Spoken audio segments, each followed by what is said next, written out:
വിലക്കപ്പെട്ട പ്രണയം ഭാഗം 43. അങ്ങനെ ആമി കുറേ സമയം വെറുതെ ഇരുന്നപ്പോൾ കുറച്ച് സമയം ടി വി കാണാമെന്ന് കരുതി ടി വി വെച്ചു. അങ്ങനെ ടി വിയിൽ സിനിമ കണ്ടുകൊണ്ടിരിക്കുന്ന സമയത്താണ് കോളിംഗ് ബെൽ അടിക്കുന്ന ശബ്ദം കേട്ടത്. വണ്ടി വന്ന് നിൽക്കുന്ന ശബ്ദമൊന്നും കേൾക്കാത്തത് കൊണ്ട് തന്നെ എബി അല്ല വന്നിരിക്കുന്നത് എന്നവൾക്ക് മനസ്സിലായി. പിന്നെ ഇതാരാണെന്ന് ചിന്തിച്ച് ആമി മുന്നിലുള്ള ജനാലിലൂടെ പുറത്തേക്ക് നോക്കി. നോക്കുമ്പോൾ പരിചയമില്ലാത്ത ഒരാളാണ്. ആരാണെന്ന് മനസ്സിലാകാത്തത് കൊണ്ട് തന്നെ ഒരു നിമിഷം വാതിൽ തുറക്കണോ വേണ്ടയോ എന്ന് ആമി രണ്ടാമതൊന്ന് ആലോചിച്ചു. പക്ഷേ അപ്പോഴേക്കും അയാൾ വീണ്ടും കോളിംഗ് ബെൽ അടിച്ചു. ആശങ്കയോടെയാണെങ്കിലും ആമി വാതിൽ തുറക്കാമെന്ന് കരുതി. കാരണം പരിചയമില്ലാത്ത ഒരാൾ എന്തായാലും വീടിന് മുന്നിൽ വരെ വന്ന് കോളിംഗ് ബെൽ അടിച്ച് ഇത്രയും നേരം കാത്തു നിൽക്കില്ലല്ലോ എന്ന ചിന്തയായിരുന്നു അവളിൽ. വാതിലിൻ്റെ അടുത്തേക്ക് അല്പം ടെൻഷനോടെ തന്നെയായിരുന്നു ആമി എത്തിയത്. പക്ഷേ അടുത്ത നിമിഷം അവളുടെ മനസ്സിലേക്ക് ആശ്വാസത്തിൻ്റെ മഞ്ഞ് വന്നു വീഴുന്നത് പോലെയായിരുന്നു മുറ്റത്ത് എബിയുടെ വണ്ടി വന്നു നിൽക്കുന്ന ശബ്ദം അവൾ കേട്ടത്.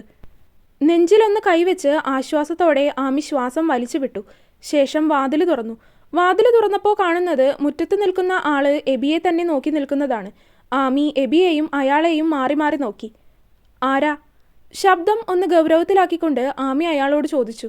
അപ്പോഴാണ് അയാൾ തിരിഞ്ഞ് ആമിയെ നോക്കുന്നത്. അപ്പോഴേക്കും എബി അങ്ങോട്ട് നടന്നെത്തി. ജസ്റ്റിൻ എന്താ പറയാതെ ഇങ്ങോട്ട്? എബി അയാൾക്ക് ഷെയ്ക്ക് ഹാൻഡ് കൊടുത്തുകൊണ്ട് സംസാരിച്ചു. എബി അയാളോട് ചോദിക്കുന്നത് കേട്ടതും അയാൾ എബിക്ക് പരിചയമുള്ള ആരോ ആണെന്ന് അവൾക്ക് മനസ്സിലായി. ആമിയാണെങ്കിൽ ഇതാരാണെന്ന് മനസ്സിലാകാത്തത് കൊണ്ട് തന്നെ രണ്ടുപേരെയും സംശയത്തോടെ മാറി മാറി നോക്കുന്നുണ്ട്. ഞാൻ ഇന്നലെ നാട്ടിലെത്തിയതാണ്. ലീവ് കിട്ടിയത് ഇപ്പോഴാണ്. അനു വന്നപ്പോൾ വരാൻ പറ്റിയില്ല. അയാൾ പറഞ്ഞതും എബി ഒന്ന് മൂളി. അകത്തേക്ക് പാടോ? എബി അയാളെ അകത്തേക്ക് ക്ഷണിച്ചതും ആമിയെ സംശയഭാവത്തിലൊന്ന് നോക്കിക്കൊണ്ട് ജസ്റ്റിൻ അകത്തേക്ക് കയറി.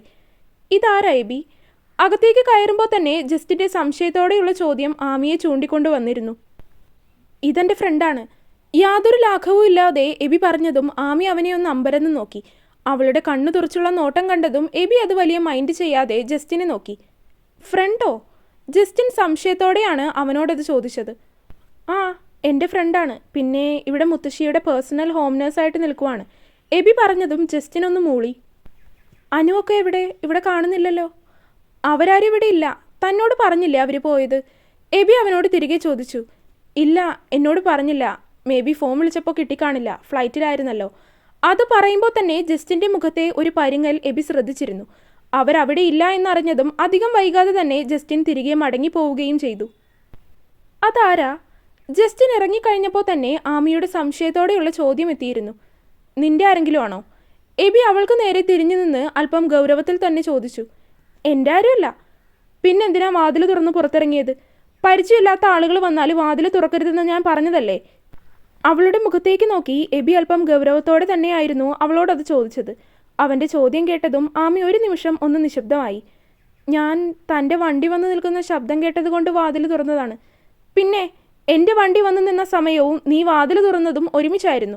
അപ്പോൾ നീ വാതിൽ തുറക്കാൻ ഉദ്ദേശിച്ച് അതിൻ്റെ അടുത്തുണ്ടായി കാണും. എബി വിട്ടുകൊടുക്കാൻ ഉദ്ദേശമില്ലാത്തതുപോലെ അവളോട് തിരികെ പറഞ്ഞു. അത് പിന്നെ കോളിംഗ് ബെൽ അടിച്ച് കുറേ നേരം നിൽക്കുന്നത് കണ്ടപ്പോൾ എന്തെങ്കിലും അത്യാവശ്യമുള്ള കാര്യം ഉണ്ടാവുമെന്ന് കരുതി തുറക്കാമെന്ന് കരുതിയതാണ്. ആണല്ലേ? ആരെങ്കിലും വന്ന് എന്തെങ്കിലും ചെയ്താൽ നല്ല രസമുണ്ടാവും. അന്നേരം പിന്നെ ഇങ്ങനെയൊന്നും പറഞ്ഞിട്ട് കാര്യം ഉണ്ടാവില്ല ശിവ. എബി അവളോട് വീണ്ടും പറഞ്ഞ് മനസ്സിലാക്കി കൊടുത്തതും ആമി അതിന് മനസ്സിലായി എന്ന പോലെ തലയാട്ടി. എബി അതിന് അവളെ നോക്കി കൈമലർത്തി കാണിച്ചുകൊണ്ട് മുകളിലേക്ക് കയറി. മുത്തശ്ശി വിളിച്ചോ? അവൻ മുകളിലേക്ക് പോകുന്നതിനിടയിൽ ആമി താഴെ നിന്ന് വിളിച്ചു ചോദിച്ചു. വിളിച്ചിരുന്നു. ഇന്ന് വരുമെന്ന് തോന്നുന്നില്ല. അവിടെ അവർ കസിൻസൊക്കെ ആയിട്ട് അടിച്ചു പൊളിക്കുവാണ്. അതിനി എന്തായാലും നാളെ അല്ലെങ്കിൽ ചിലപ്പോൾ മറ്റന്നാളൊക്കെ പ്രതീക്ഷിച്ചാൽ മതി. എബി ഒന്ന് ദീർഘമായി നിശ്വസിച്ചുകൊണ്ട് പറഞ്ഞു. മരുന്നൊക്കെ കൊടുത്തു വിട്ടിട്ടുണ്ടോ? നടന്നു പോയ എബി തിരിഞ്ഞു നിന്നുകൊണ്ട് വീണ്ടും അവളോട് ചോദിച്ചു. അതിന് ആമി തലയാട്ടിയതും എബി മുകളിലേക്ക് കയറിപ്പോയി. അതെ, നേരത്തെ വന്നത് ആരാണെന്ന് എന്നോട് പറഞ്ഞില്ല കേട്ടോ. കുളിയൊക്കെ കഴിഞ്ഞു വന്നപ്പോൾ എബിക്കൊരു ഗ്ലാസ് നാരങ്ങാ വെള്ളമൊക്കെ കൊടുത്തുകൊണ്ട് ആമി അവനോട് വീണ്ടും ചോദിച്ചു. അത് അനീറ്റയുടെ ഹസ്ബൻഡാണ്, ജസ്റ്റിൻ. ഈയൊരു വരവ് ഞാൻ നേരത്തെ പ്രതീക്ഷിച്ചിരുന്നതാണ്. അയാളെ കണ്ടിട്ട് ആളൊരു പാവാണെന്നാണല്ലോ തോന്നുന്നത്. എനിക്കും അങ്ങനെയാണ് തോന്നിയത്. പിന്നെ ഒരാളുടെ മനസ്സിലിരിപ്പ് എങ്ങനെയാണെന്നുള്ളത് ആദ്യ കാഴ്ചയിൽ തന്നെ ഒന്നും നമുക്ക് മനസ്സിലാക്കാൻ പറ്റില്ലല്ലോ. എബി പറഞ്ഞതും ആമിയോ അത് ശരിയാണെന്ന രീതിയിൽ തലയാട്ടി. അമ്മാമ്മയൊക്കെ വന്നു കഴിഞ്ഞിട്ട് 2-3 ദിവസത്തേക്ക് എനിക്ക് ഇങ്ങോട്ടെങ്കിലും ഒന്ന് മാറി നിൽക്കണം. അല്ലെങ്കിൽ ചിലപ്പോൾ ഈ പ്രശ്നങ്ങളൊക്കെ എൻ്റെ തലയിലേക്കായിരിക്കും വരാൻ പോവുക. ഇത് പരിഹരിക്കാനും മറ്റുമൊക്കെ ഞാൻ ഓടി നടക്കേണ്ടി വരും. തല ചൊറിഞ്ഞുകൊണ്ട് എബി പറയുന്നത് കേട്ടതും ആമി ചിരിച്ചു. തനിക്ക് ചിരിക്കാം, പക്ഷെ അവസ്ഥ എൻ്റേതായി പോയില്ലേ? ഒരു കാര്യം ചെയ്, നിങ്ങൾ എറണാകുളത്തെ ഫ്ലാറ്റിലേക്ക് പൊക്കോളൂ. ഞാൻ തൻ്റെ നാട്ടിലേക്ക് ഒരു ചെറിയ ട്രിപ്പ് നടത്തിയാലോ എന്ന് ആലോചിക്കുവാണ്. എങ്ങനെ ഉണ്ടാവും? എബി ആലോചനയോടെ പറഞ്ഞതും ആമി അവനെ ഒന്ന് സൂക്ഷിച്ചു നോക്കി. ട്രിപ്പ് പോകാനൊക്കെ നല്ല സ്ഥലമാണ്, കാണാനൊക്കെ കുറച്ച് കാഴ്ചകളൊക്കെ ഉണ്ട്. പക്ഷേ നിൽക്കാനുള്ള സ്ഥലം കണ്ടുപിടിക്കുക, അതാണ് പാട്. അതിപ്പോൾ എൻ്റെ എറണാകുളത്തു നിന്നുള്ള ഫ്ലാറ്റിൽ നിന്ന് ഏകദേശം 1 മണിക്കൂർ യാത്ര ചെയ്താൽ തൻ്റെ നാട്ടിലേക്ക് എത്താം. സോ സ്റ്റേ ചെയ്യുന്ന കാര്യമൊക്കെ കുഴപ്പമില്ല. പക്ഷേ എനിക്ക് അവിടുത്തെ സ്ഥലങ്ങളൊന്നും അറിയില്ലല്ലോ. അങ്ങനെയാണെങ്കിൽ ഞാനും കൂടെ വരേണ്ടി വരും. താനും വാ, നമുക്കൊരു ചെറിയ ട്രിപ്പൊക്കെ പോയിട്ട് വരാം. ഇവിടെ വേറെ എന്തെങ്കിലും പറഞ്ഞാൽ മതി. അല്ലെങ്കിൽ ചിലപ്പോൾ ചെറിയ മമ്മി ഓരോന്നൊക്കെ പറഞ്ഞ് അത് വേറെ രീതിയിൽ വളച്ചൊടിക്കും. എബി പറഞ്ഞതും ആമിയും അത് ശരിയാണെന്ന രീതിയിൽ തലയാട്ടി. അവിടെ ഞാൻ കാണാത്ത കുറേ സ്ഥലങ്ങളുണ്ട്, നമുക്കതൊക്കെയും കാണാം. ആമി പറഞ്ഞതും എബി അതിനും സമ്മതം പറഞ്ഞു. പക്ഷേ മുത്തശ്ശി അറിഞ്ഞാൽ പ്രശ്നമാവില്ലേ? ഒക്കെ കഴിഞ്ഞപ്പോൾ ആമിയുടെ അടുത്ത ചോദ്യം, എന്ത് പ്രശ്നം? ഒന്നും ആവില്ല. അമ്മാമ്മ ന്യൂ ജനറേഷനാണ്. ചെറിയ മമ്മി പുറത്തൊക്കെയാണ് ജീവിക്കുന്നതെങ്കിലും ഇപ്പോഴും 90കളിൽ തന്നെയാണ് മനസ്സും ചിന്താഗതിയും ഒക്കെ. അത്ര താല്പര്യമില്ലാത്ത മട്ടിൽ ഒരു പുച്ഛത്തോടെ എബി പറയുന്നത് കേട്ടതും ആമി ചിരിച്ചു. എന്തായാലും തൻ്റെ നാട്ടിലൊക്കെ പോകാമെന്ന് പ്ലാൻ ചെയ്തതല്ലേ, നമുക്കൊന്ന് കറങ്ങിയടിച്ച് അവിടെയൊക്കെ മുഴുവനായിട്ടൊന്ന് കണ്ടിട്ടൊക്കെ വരാം. തൻ്റെ കുന്നുംപുറത്തുള്ള വീടൊക്കെ ഒന്ന് പോയി കാണണ്ടേ? എബി അങ്ങനെ ചോദിച്ചതും ആമി അത്ര തെളിച്ചല്ലാത്തൊരു പുഞ്ചിരിയായിരുന്നു അവന് മറുപടിയായി കൊടുത്തത്. അവൻ്റെ ആ ഒരൊറ്റ ചോദ്യത്തിൽ അവളുടെ മനസ്സിലേക്ക് പഴയ കാര്യങ്ങളെല്ലാം ഒന്നൊന്നായി തെളിഞ്ഞു വന്നു. ആ വീട്ടിലുണ്ടായ ഓരോ സങ്കടകരമായതും സന്തോഷമുള്ളതുമായിട്ടുള്ള കാര്യങ്ങളും, തന്നെ തേടിയെത്തിയ ജീവിതത്തിൽ മുഴുവൻ തന്നെ വേട്ടയാടാൻ പോകുന്ന ആ ദുഃഖവും അവളുടെ മനസ്സിലേക്ക് കടന്നു വന്നു. ഡോ, ആമി ഔട്ട് ഓഫ് സോൺ ആകുന്നു എന്ന് കണ്ടതും എബി അവളുടെ കയ്യിലൊന്ന് തട്ടി വിളിച്ചു. താനിങ്ങനെ സെൻറ്റി ആവാൻ വേണ്ടി പറഞ്ഞതല്ല ഞാൻ, നമുക്ക് പോയിട്ടൊന്ന് ചില്ലായിട്ട് വരാം. അവളുടെ മൂഡ് മാറ്റാൻ എന്നോണം എബി പറഞ്ഞു. രാത്രിയിലെ ഭക്ഷണമൊക്കെ കഴിച്ചു കഴിഞ്ഞ് എബി കുറച്ച് വർക്കുണ്ടെന്ന് പറഞ്ഞ് മുകളിലേക്ക് പോയിരുന്നു. ആമിയും ജോലിയൊക്കെ ഒതുക്കി തീർത്ത് കുറച്ച് സമയം പഠിക്കാനായിട്ടിരുന്നു. പഠിച്ചൊക്കെ ഒരുവിധമായപ്പോൾ ദാ നമ്മുടെ എബിയുടെ ഗാനമേള തുടങ്ങി. ആമി തെല്ലൊരു പുഞ്ചിരിയോടെയാണ് അവൻ അടുത്തേക്ക് നടന്നത്. പ്രതീക്ഷിച്ചതുപോലെ വർക്കൊക്കെ ചെയ്ത് ബാൽക്കണിയിൽ ഇരിക്കുകയാണ് ആള്. ആമി അങ്ങോട്ടേക്ക് ചെന്നു. കുറേ നാൾ കൂടിയാണല്ലോ ഇന്നിങ്ങനെ പാട്ടൊക്കെ വെച്ചിരിക്കുന്നത്. ആമി അങ്ങനെ ചോദിച്ചാണ് അകത്തേക്ക് കയറി ചെന്നത്. പക്ഷേ എബി കാര്യമായ എന്തോ വർക്കിലായിരുന്നത് കൊണ്ട് തന്നെ അവൾ ചോദിച്ചതൊന്നും കേട്ടില്ല. ആമി അവൻ്റെ മുന്നിലൂടെ പോയി അവൻ്റെ എതിരെയുള്ള സോഫ ചെയറിലിരുന്നു. അപ്പോഴാണ് അവൾ വരുന്നത് കണ്ടത്. പഠിച്ചു കഴിഞ്ഞോ? ഏറെക്കുറെ. അന്നന്ന് ഒരു സെർട്ടൈൻ പോർഷനൊക്കെ ഫിക്സ് ചെയ്ത് പഠിക്കണം. താൻ വീട്ടിലിരുന്ന് പഠിക്കുന്നത് കൊണ്ട് പിന്നെ പഠിക്കാമെന്ന് കരുതി മാറ്റിവെക്കരുത്. അത് പിന്നീട് വലിയ ബേർഡൻ ആവും. സോ എല്ലാ ദിവസവും പറ്റുന്നത് പോലെ 1-2 വിഷയമൊക്കെ കംപ്ലീറ്റ് ചെയ്യാൻ നോക്കണം കേട്ടോ? എബി പറഞ്ഞതും ആമി അനുസരണയോടെ തലയാട്ടി. ഇങ്ങോട്ട് ഉപദേശിക്കാൻ അറിയാം, ഒരാൾ എന്തെങ്കിലും ചോദിച്ചാൽ അത് അങ്ങോട്ട് കേൾക്കാൻ പറ്റത്തില്ല. ആമി പിറുപിറുത്തു. എന്താ? അവൾ എന്തൊക്കെയോ ഇരുന്ന് പറയുന്നത് പോലെ തോന്നിയതും എബി അവളോട് കാര്യം തിരക്കി. ഒന്നുമില്ല. ആമി കൈയൊഴിഞ്ഞു. അത് കണ്ടതും എബിക്കൊരു പന്തികേട് പോലെ തോന്നി. അവൻ വേഗം ലാപ്ടോപ്പ് അടച്ചു വെച്ചു. എന്തോ താൻ പിറുപിറുത്തു, അത് ഞാൻ ശ്രദ്ധിച്ചു. ഞാൻ വന്നപ്പോൾ ഒരു കാര്യം ചോദിച്ചിരുന്നു. താൻ ലാപ്ടോപ്പിൻ്റെ ഉള്ളിലായതുകൊണ്ട് അത് കേട്ടില്ലെന്ന് പറഞ്ഞതാണ്. എന്ത് ചോദ്യം? എബി പുരികം ചുളിച്ചുകൊണ്ട് ചോദിച്ചു. ഇന്ന് പതിവില്ലാതെ കുറേ നാൾ കൂടി ഗാനമേളയൊക്കെ ഉണ്ടല്ലോ എന്ന് ചോദിച്ചതാണ്. അത് ഇന്നിവിടെ ഇരുന്നപ്പോൾ ഒരു ലോൺലിനെസ്, അപ്പോൾ കരുതി ഒരു പാട്ട് വയ്ക്കാമെന്ന്. നേരത്തെ ഒരു പുഞ്ചിരിയോടെ എബി മറുപടി കൊടുത്തു. പാട്ട് കേൾക്കുന്നത് അത്രയ്ക്കിഷ്ടമാണോ? ഒരുപാട്. പാട്ട് പാടുമോ? ആമി അവനോട് ഓരോന്നും ഒരുതരം ആകാംക്ഷയോടെയാണ് ചോദിക്കുന്നത്. ഏയ്, പാട്ട് പാടുകയൊന്നുമില്ല, പക്ഷേ പാട്ട് നന്നായിട്ട് ആസ്വദിക്കും. അവൻ പറയുന്നത് കേട്ടതും ആമി ഒന്ന് തലയാട്ടി. ഈ പാട്ടുകൾക്ക് വല്ലാത്തൊരു കഴിവുണ്ട്. നമ്മുടെ എന്ത് വികാരവും, സന്തോഷമാണെങ്കിലും സങ്കടമാണെങ്കിലും അതതിൻ്റെ ഏറ്റവും എക്സ്ട്രീം ലെവലിലേക്ക് എത്തിക്കാൻ പാട്ടുകളെ കൊണ്ട് പറ്റും. ഏതോ ഓർമ്മയിൽ എന്ന പോലെ എബി പറഞ്ഞതും ആമി അവനെ കേൾക്കാൻ എന്ന പോലെ താടിയിൽ കൈവച്ച് അവനെ നോക്കിയിരുന്നു. പവിത്ര വല്ലാതെ മനസ്സിലങ്ങ് പതിഞ്ഞു പോയിട്ടുണ്ടെന്ന് തോന്നുന്നല്ലോ മാഷേ. താടിയിൽ കൈവച്ച് അവനെ നോക്കിയിരുന്ന ആമി ചോദിച്ചു. എബി അതിന് ചെറുതായിട്ടൊന്ന് ചിരിച്ചു. ആ പുഞ്ചിരിയിൽ തന്നെ വല്ലാത്തൊരു വേദന മറഞ്ഞിരിക്കുന്നത് പോലെ തോന്നി ആമിക്ക്. ഈ ആദ്യത്തെ പ്രണയം നമുക്കങ്ങനെ എളുപ്പം മറന്നു കളയാൻ പറ്റത്തില്ല. എനിക്കറിയില്ല. എബി പറഞ്ഞപ്പോൾ തന്നെ ആമി അതിന് തിരികെ ഉത്തരം കൊടുത്തിരുന്നു. തനിക്ക് ഒരിക്കൽ പോലും ഹരിഹരനോട് ചെറിയ രീതിയിലെങ്കിലും ഒരു ഇഷ്ടം തോന്നിയിട്ടില്ലേ? ഇല്ല. പക്ഷേ അത് പറയുമ്പോൾ അവളുടെ കണ്ണുകളൊന്ന് പിടച്ചു.